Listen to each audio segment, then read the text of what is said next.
For today's episode, I have a question from a subscriber. It says, Roy, I'm trying to figure out how to validate my idea and make sure I'm working on something useful. I'm still in the research phase, looking for the best services and goods to provide to professionals and small businesses in my area. Many of them are good prospects to automate their business marketing and processes. Any suggestions? Thanks, Fernando.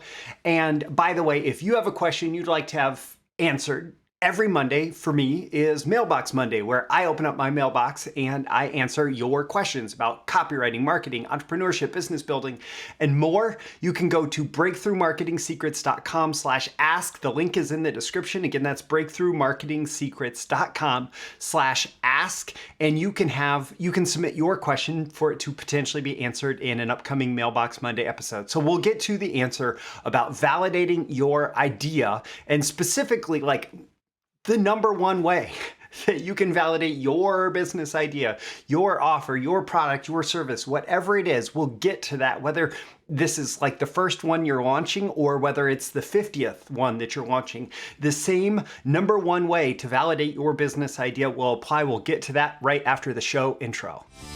These are the proven direct response marketing, copywriting, and entrepreneurship success strategies you can use today to write your own ticket and create the life you want. I am Roy Furr, and this is Breakthrough Marketing Secrets. Now, here's today's breakthrough.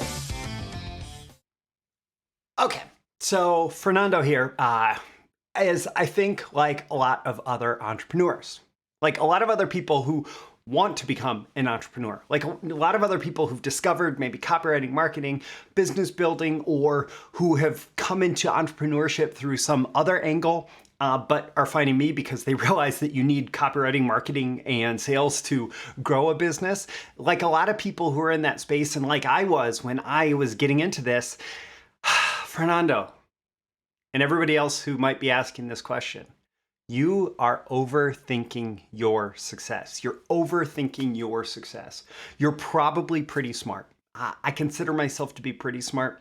And sometimes, especially as an entrepreneur, that can be a handicap, actually, because we like to think through things. We like to find the solutions. We like to know our plan, and not only our plan, but we like to know the plan that's going to work before we even start implementing.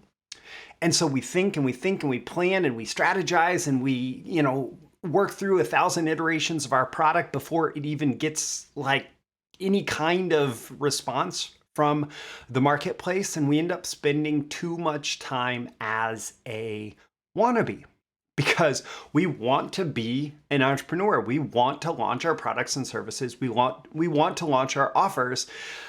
And we want to get them right. We're afraid. We're afraid of failure. We're afraid of putting it out there and feeling rejection. We're afraid of all the negatives that could happen when we take action. And so we don't take action. We don't put it in front of the marketplace. We don't see if anybody even wants to buy whatever it is that we are offering. And when we've overthought our success, we spend way too much time coming up with a plan that we have no idea if it's going to work. So if that is the problem, what is the solution? The solution is to take action. The solution is to put it out there and go sell something. By the way, the solution is to expect failure and to welcome failure as feedback. So expect that your plan is not going to work like you hoped it would. Expect that the first offer that you put out is going to fail. Expect that the second, third, fifth, 10th offer that you put out is going to fail. You find validation by putting things out there that are invalid until you find what works. And the faster that you can iterate through all the invalid options and listen to the marketplace as it tells you, oh, I don't like that, I do like that, I don't like that, I do like that, the faster you can refine that offer and make it into something that the marketplace is going to respond to that is considered to be validated, right? I still remember there was this local startup, and this really resonated with me because they were kind of in my industry. I don't want to go into too much detail here, but basically this guy told me that he was building a platform for options traders, right? And I met this guy at a local startup event, and this was a few years back. And I started talking to him, and it was clear that he was just like, I'm going to build the perfect platform. I'm going to build this perfect software offer, right? I'm going to build, and he had this whole idea. And there's a ton of money in investing. And so he actually was able to get some investors for his platform, for his service, to throw money at him. And he and at least one other developer spent like 2 years building out this platform. 2 years invested in this, in addition to all the investor capital that went in to sustain him through this process, right? And like, I'd go to the local co-working space and he'd be coding away, go to the co-working space, he'd be coding away, he'd be working on this platform, working on his offer, But the one thing that he was never doing, the one thing that he was not doing throughout that entire process was putting it in front of prospects, putting it in front of buyers, putting it in front of the type of people who would be willing to give him money for it. And so once he finally built it, once he finally launched it, it was crickets. There was no interest in this. And in fact, the investors who had put money into it, I happen to know that they kind of threw a little bit more money behind it to try and get some traction in this, to try and validate the idea that they had invested in for 2 years, that this guy had spent 2 years of his life building, trying to like figure out the perfect solution without getting any kind of marketplace feedback. And then the business went out of business. Because it wasn't actually a product or service that people were going to buy. It wasn't a product or service that resonated with the market. And so the solution to that, the alternative way to do that is to build, well, okay, so in the startup world, there's this idea of a minimum viable product. What is the minimum feature set that we can build such that early adopters are going to be excited to jump all over this? And how quickly can we get that out to the market to get some kind of interest, to get some kind of traction, to get some kind of validation that there is anything here, that there's any life in this? And so you build the bare minimum, and then you go out there and sell it. You go out there and sell something. You go out there and have conversations with people who are in your market. So you are focused on a specific market of people who you think would get value out of a particular line of services, right? And in this case, Fernando is asking about automating their business marketing and processes. Okay, awesome. You think that there are some people who would get value out of that, who have this like need for this service. So go out there and talk to them, have conversations with them, but don't focus on selling your services. Your job in these initial sales conversations is very consultative. It is to be a consultant and try and figure out if there is a match between they have these needs that they are willing to spend money to solve, and you have this service or product over here, right? Is there a line between them? Is there a connection between them? And if their needs don't connect with your services, okay, then there's not that line, there's not that connection, there's not this like, it's not a valid product or service, right? And so you focus on their needs. You have conversations with them that could lead to a sale, but they don't necessarily have to lead to the sale. That you're not having these conversations to make offers. You're really having these conversations to understand their needs. Figure out, what do they want? What do they want in their business? What do they want from their business? What do they want from their marketing? What do they want from their business processes? What do they want from all of that? What do they need from all of that? What challenges are they facing that are somehow linked to the solution that you are able to provide? What problem exists in their mind around this whole area?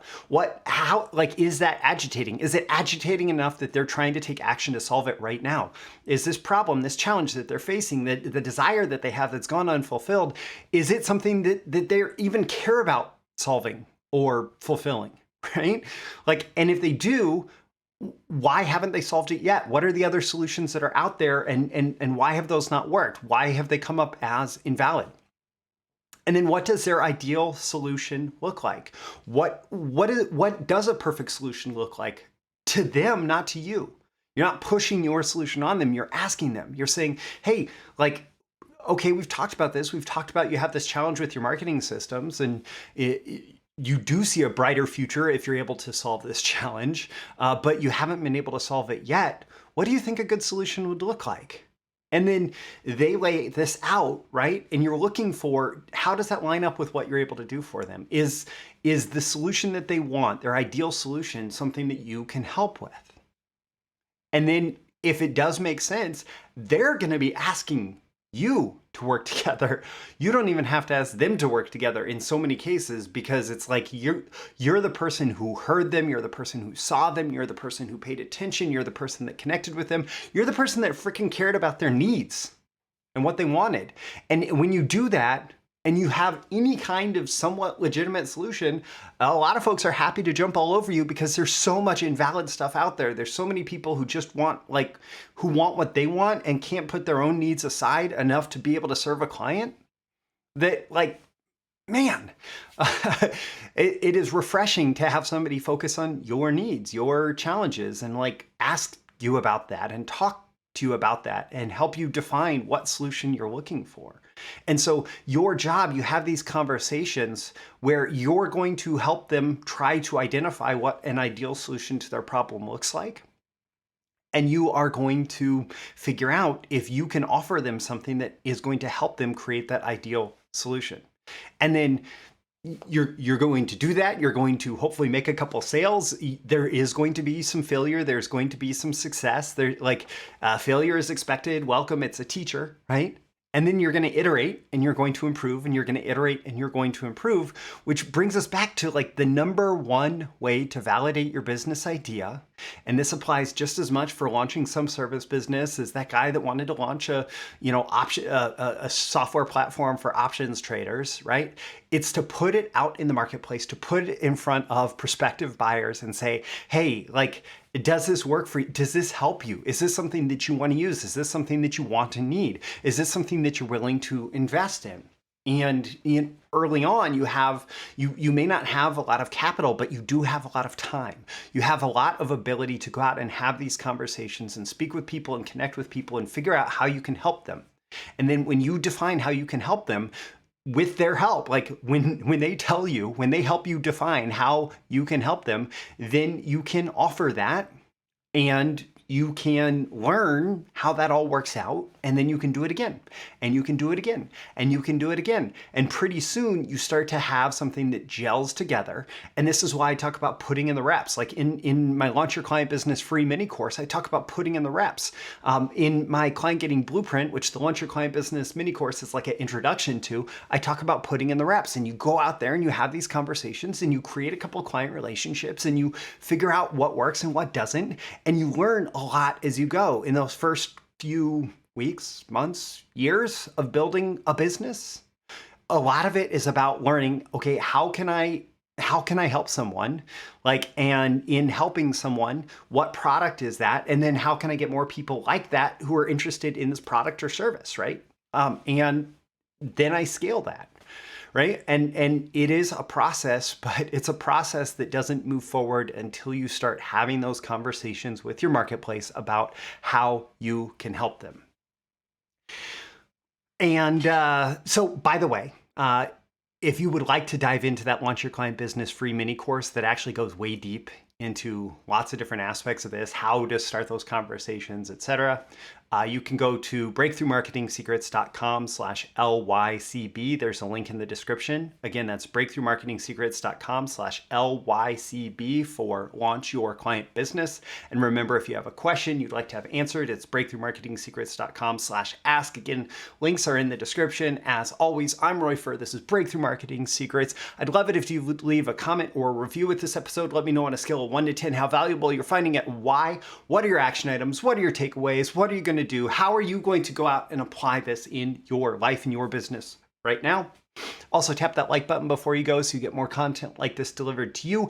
And so the magical algorithms of the internet will know to share this with more people like you who will find it valuable. And you can certainly share it with folks directly, as well as subscribe. Subscribe here before you go. You can also go to breakthroughmarketingsecrets.com, sign up to get my daily emails Monday through Friday, including episode notifications and more exclusive content for email subscribers.